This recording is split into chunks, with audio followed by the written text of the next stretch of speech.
video man arikupinda mumageto vabuditsa mazinyaya ari lit 2 mabebi amutarisa pakona hanzi nyaya dzake dzese ihit 3 maguys amuona paapfuura hanzi skyrocket ndewe mafresh 4 haizi pressure my G zvobuda chero patv zvinotangira mugeto hakuna kumwe kunotangira madhiri zvinotangira mugeto kana slang kana fame kana mangoma anotangira mugeto hakuna kumwe kunotangira madhiri zvinotangira mugeto kana slang. What I'm trying to talk about is the culture and the lifestyle associated with the particular genre. Okay. In this instance, Zimdancehall is associated with what? Dancehall. Okay. Dancehall. What is it associated with? I see it as a platform of artistic creativity and exposure. What do you see it as? Because in the dancehall, there's no evil in dancehall. It's a perception. You can appreciate art kuti kune vanhu vanopfeka ma costume. Wakuvundika kwenya muzviite. Asi ukwaona zviita. Ndoinonzi cultural difference. Ndokuzivana. Usaite hasha, usati tsika dzako isitopfeka masutu. You know what I'm saying? Ndopanyaya yekuti some people will be saying why is it our vanofanira kusapfeka? And why should you shinzi vakasapfeka kuno kutingeta kuningedzera? Why murikuda? Oh yeah, munomuka. It's according to the constitution. Okay. Mapanzisa. Kuti tine huni wedu. Handika huni wedu. Ndosaka munomu wakazviita ka. Tinovhunduka. Kuti avafamba vapfeka ma costume ndianani kwa. Funga kuti pa nakariga mumvuri kuona kamusikana kapfeka costume mukore uno. It's taboo. Akusigunningi ku Washington DC ka. Tiri muZimbabwe. Tiri vatema. Iwe chero kataura chirungu chipi? Tiri vatema sha. Uzviramba vanuta. Andikupokana napo ini. Iwe kana uchenda mangoma pamudhosva unongotsvaga. Ite chitsvaga kuona mangoma narutamba. Ona matenga. Imi muri kutsvaga chi? Zvamuri kuona. Hanzi uyu haana kupfeka. Ndo zvamuri kutsvaga ka imi. Because atene mangoma dzitsvaga izvo. Zvatumbozviona izvo. Tetotezana Sekala, Zana Ningi, Ricky Fire, all those are big artists. That's a D. Or the whole clan. Gatsby Warrior. The list is endless. Blot. Silent Killer. Khadija. No, I'm being honest. Kuti, na yo kama chendo bao. Ukuna nchage. Unonwa beer here. Unonchamba snooker here. Urubawa iko. Saka ndaona kuti dambudziko riri kuitika pakuti ivo vacho vanotivhunza mubvunzo pamwe ivo vari kuenda vachitsvaga zvimwewo vaenda kuJamaica kweko asi kana tasvika kuJamaica isusu toenda toona chi mafia. So what's going on? Mamini zvamuri kutaridza. All right, let me give you an example. There's a dance gathering. It emanated from Jamaica. True. It's associated with dancing. What's your comment on it? In any my beliefs, this is I wouldn't want my beliefs to torment and distort mafungiro mumu. So sometimes it's good to keep your own beliefs.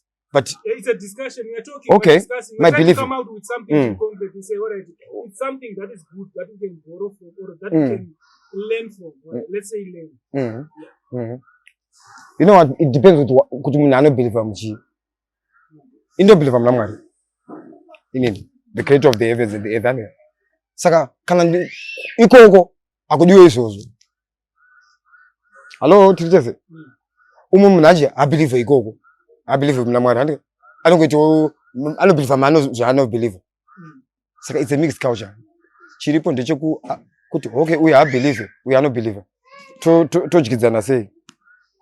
MuZimbabwe ndichiri kuona pana dambudziko rekuti tibvumire zvinhu zvakadaro. Mataka accept Bev, I know it as a Bev, she's just a dancer. Yeah, because what I'm talking about dancing. The same thing that I'm talking about. Yeah, but because it's a sweet room, Jagger. She knew because she couldn't pass through it, and there are no days also. What can they go? Okay. I couldn't wait, Tripano. But good days also. I don't know what to go. Is it so? Couldn't have told you so. Because if I does it, what does so?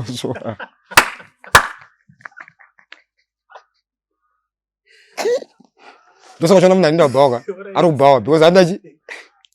Wembanje aru yaji. Marukuru wa domba udaji. Asema drugs iwa waka.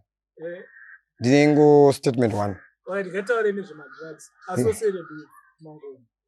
Tichikura tese taiziva kuti inangu ndaiterera mangoma kuna vakoma vangu vadhura.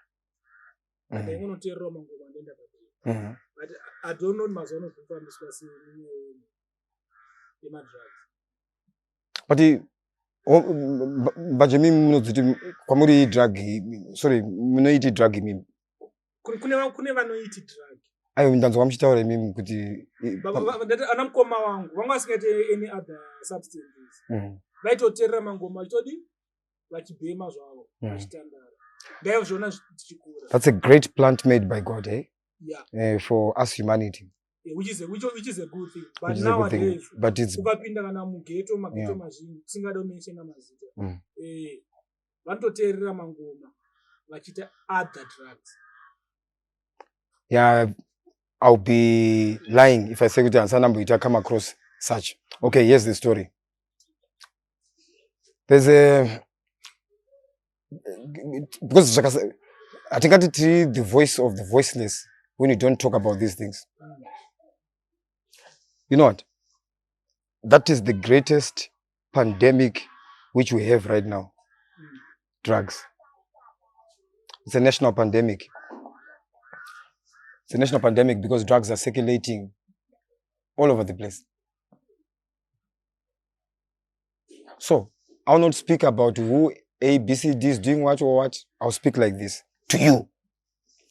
Shama rukona irepa rukurwa zvarukurwa sasa tombuti dombo. Kama rumunanirwa dombo. Takuratidza kuti uri balance sei nchiti uri balance. Mina ndoda kuratidza kuti sei nchiti uri balance because hausi kuziva kuti mukadombo kaka munei. Zvabva kupi hausi kuziva. Uri munhu wekuti chero iwe takada kuita experiment iyoyo yekuti toda kugadzira zvidhuna ka unokurumidza kusumudza rokoso because haukendenge. Hapana wauri kubhowa, hapana wauri kuganzira, hapana wauri kutsamwira. It's your own detriment to the health. I've lost so many people as a result of dombo. Some are hallucinating. Vamwe vakupenga. Vamaisa vanhu vakupenga.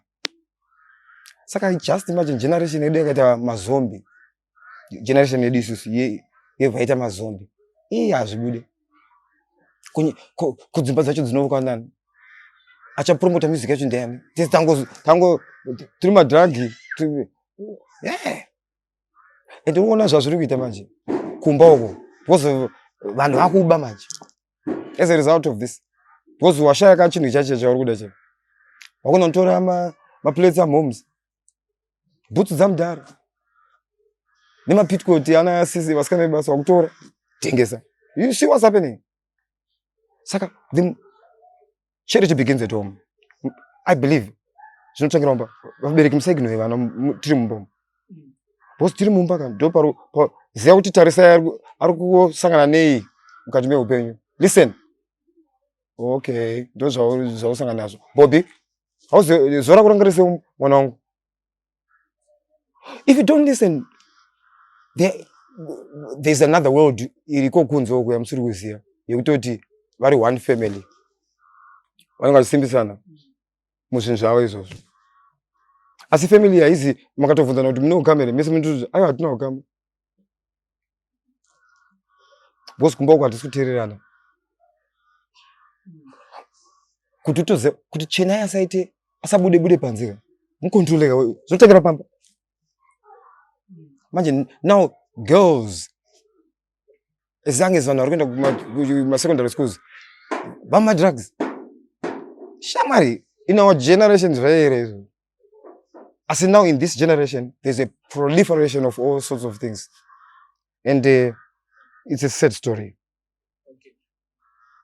artists, we've heard rumors and we've heard stories of artists that are the same. What's your comment on that? It's the same. You're not fixing anyone. Okay. I'm not gonna artist you. Dr. Ndakadzika, unokwanisa kuitwa example. Kuti uve mucherechedzo wekuti muri kuona makasimbe because kuti mucherechedzo uwanike unofanira kutoonekwa pajekerere asina kutaura zvakawanda. Saka ndingoti nini seiko ndiri kuramba chidzokorodza tarisa zvawaita miri yako chimbena zvitarise izvozvo zvitarise hausi kurara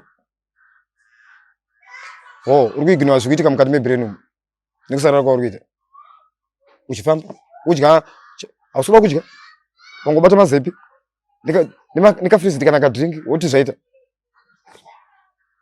apa pana kuti wauri kufikisa sofa kapa hausi kugeza 2 seconds watochinja character pamba uona zvakuita utona vavenga wakura nawo kwemakore awa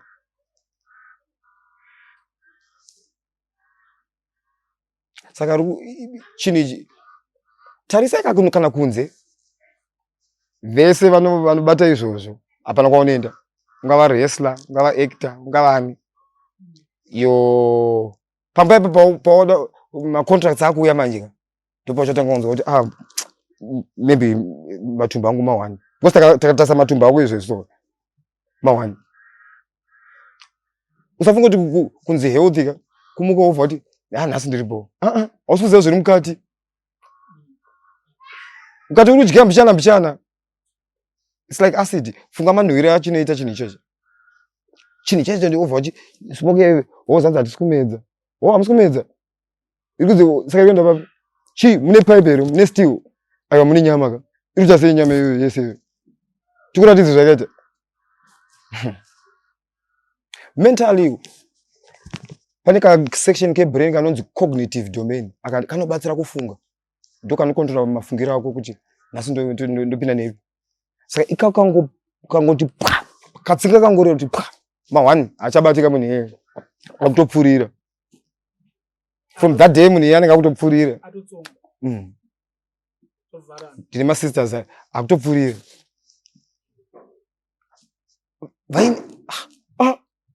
ndozvaita ningizvi vakuonekwa kumafalls kumasowe miri yaya yese yanga iripo yaya vadzoka kudaiwo kumatama akaenda kupi havatauri vanotodefenda so that thing is ende imwe story inonyepera vanhu hanzi Hitler akazoshandisa vanhu unzosimusana kwanenge achita iwo vanotombomona Hitler utomboziva kuti anga akaita sei watokabira ava penyu ari kutaura vatereri utere wakafa you see what I'm saying? So I will not go into that. Okay. Because nangotika as for the youths, as for the artists, you cut your career short. Wada kudya mari pepeka kosora kwatanga zvatopera ende uchaafecta voice nituhudzi itoto because voice rikatoda honey haridi hudzi. Tasa the greatest artist, you are into music, look at the beautiful voices on earth. They are toxic free, angelic, utongoruterera regen, sweet, angels are wimba. Oh, kana kachibuda uona rangu achabuda fane zvakaitika imomo. Wana munhu wese asingagona kuimba ka pane zvaanoita saka anodyisa saka kuti anorwa hutsi.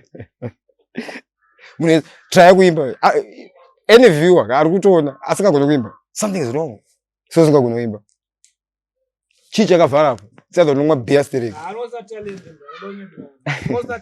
yeah talent sure mataura mukomaskairo we ina we yechipo andizvo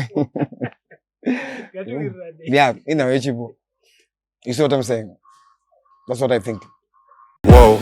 Zimdancehall stories ekuratidza ma true stories but wakadhisa chikwata muvengi wangu you go die broke zvinotangira mughetto hakuna kumwe kunotangira madhiri zvinotangira mughetto kana slang kana fame kana mangoma anotangira mughetto hakuna kumwe kunotangira madhiri zvinotangira mughetto kana slang kana fame kana mangoma one video man arikupinda mumaghetto vabuditsa masi nyaya ari lit 2 mabhebi amutarisa pakona hanzi nyaya dzake dzese ihit 3 maguys amuona paapfuura hanzi skyrocket ndewe mafresh 4 haizi pressure my g zvobuda chero